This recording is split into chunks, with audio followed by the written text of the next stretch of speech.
నీకు ఇష్టం లేని వాళ్ళని నువ్వేం చేస్తావు? నవ్వుతావా? కోపడతావుగా?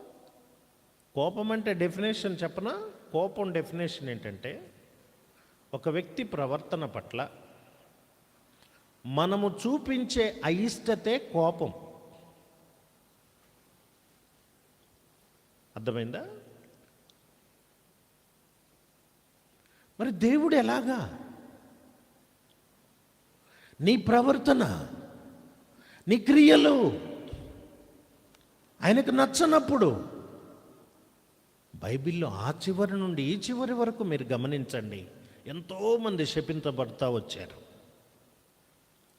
చివరిగా ఒక శాపం పెట్టాడు.